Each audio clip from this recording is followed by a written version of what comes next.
Hi, this is Gordon Duff. I'm senior editor of Veterans Today.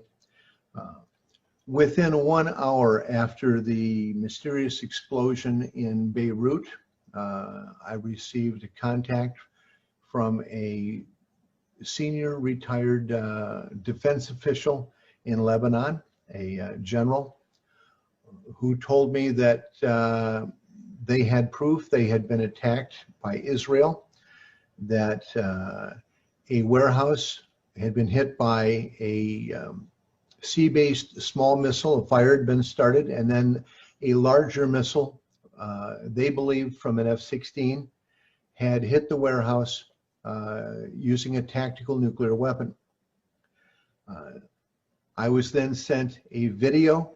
The video, we identified frames within, and we located what appeared to be a missile coming in, and this was in daylight. We identified this as a guided missile. We did post-processing examination of the video and found that there was no alteration of the video, that the pixel mapping on the missile itself was perfect. Using this and then a series of additional videos that have come in from all over Lebanon, because apparently the time between the first fire and the second fire was some period of time. A number of people took videos, including 2 infrared videos.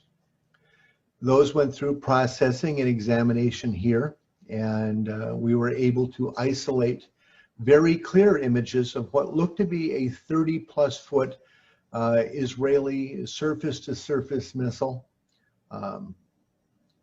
In the process, while investigating this and writing on this, and this was an article that went viral on VT that had around 300,000 readers, and that on a website that is banned on Facebook and Google, turning those numbers is very unusual.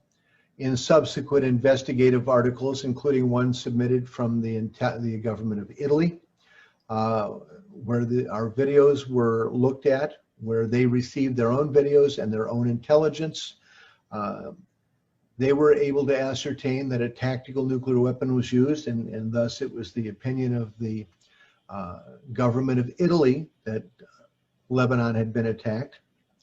I submitted our evidence to Jeff Smith, an investigator from the International Atomic Energy Agency. Jeff reviewed the video. He's a nuclear inspector and a former nuclear weapons designer for the U.S. Department of Energy. He's a particle physicist from the University of California. And he indicated that this was a nuclear explosion that had occurred, estimating it at around 6 kilotons. He then contacted a radiation monitoring organization that works with the IAEA and talked to the people at their facility in Sicily. They sent a report that showed a massive spike in radiation at the exact time of the explosion from the eastern Mediterranean, which they called a fission event, either a nuclear power plant explosion or the explosion of a fission device nuclear weapon. They sent us their data. We published their data. That data would be considered inexorable.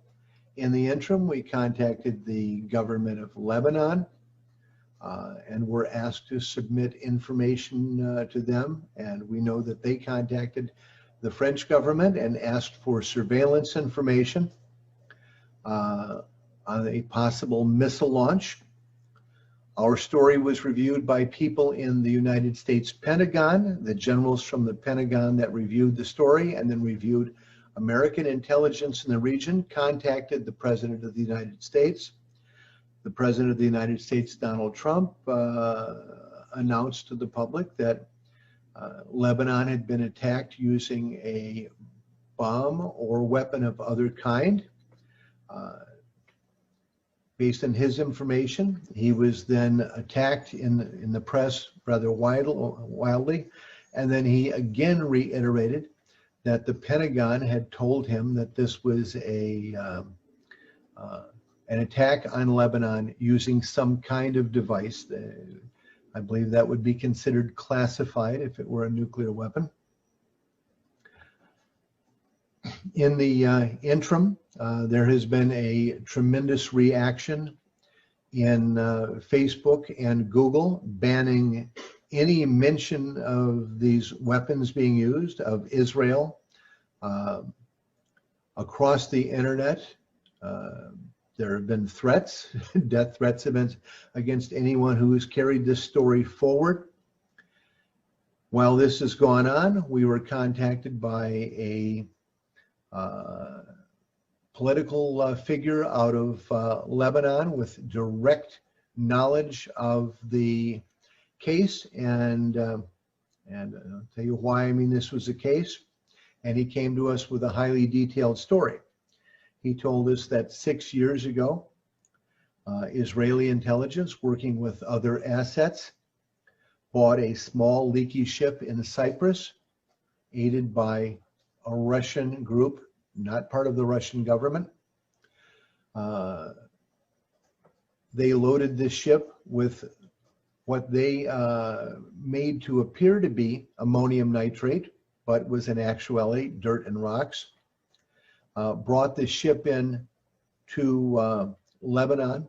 It was leaking and sinking with purchased with a phony letter of credit, with phony SGS inspection documents, and was temporarily unloaded there while a court case carried on.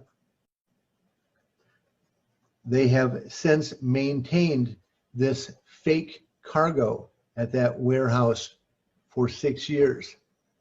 We have the details on the court case. We have the details on the letter of credit. We have the details on the phony Russian client.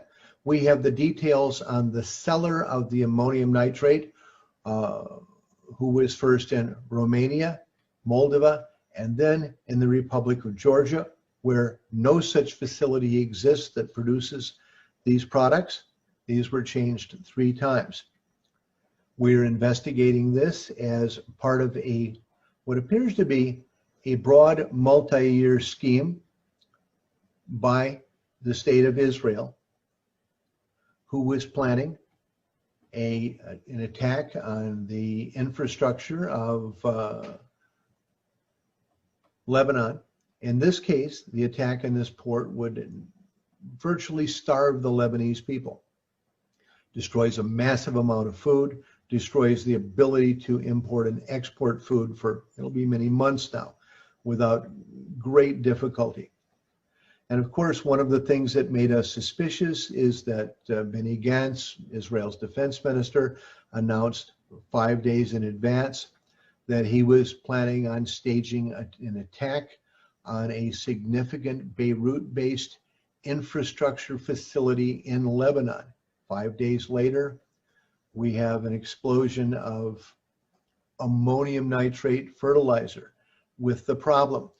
The crater for this explosion is approximately 500 feet across and has been measured at 21 feet deep. To duplicate that with ammonium nitrate would require a slurry with ammonium nitrate and a hydrocarbon fuel such as mazout, M100, or kerosene, thousands of gallons, which did not exist, and that explosion would not have been possible without being boosted by a hydrocarbon, which was not there. We could talk about colored smoke, other things which could not be related to ammonium nitrate either, but there was no explosive mix. Ammonium nitrate on its own is a very weak explosive and wouldn't have gone in 21 feet of rock. But we were told by experts from the IAEA and from the Italian government that to duplicate this with an ammonium nitrate slurry would have taken 12,000 tons, which did not exist. Nor is there a clear set of proofs that millions of dollars of high-grade fertilizer or dangerous explosive, either one, has sat in a warehouse for 6 years, something virtually impossible in a nation like Lebanon. We are advocating, of course, that investigations that have been announced are carried forward, and that it also be noted that the amount of press censorship, the blocking of videos, the claims, wild claims being made that everyone in Lebanon is suddenly making fake videos showing exactly the same type of missile coming from every imaginable direction. That everyone did this at the exact same time as some sort of out-of-body experience. We'd like to see that be investigated as well, because these efforts are a cover-up and they are tied to a massive act of terrorism, a war crime. And everyone involved, including Google, Facebook, and others, news organizations that should know better, need to be held to account.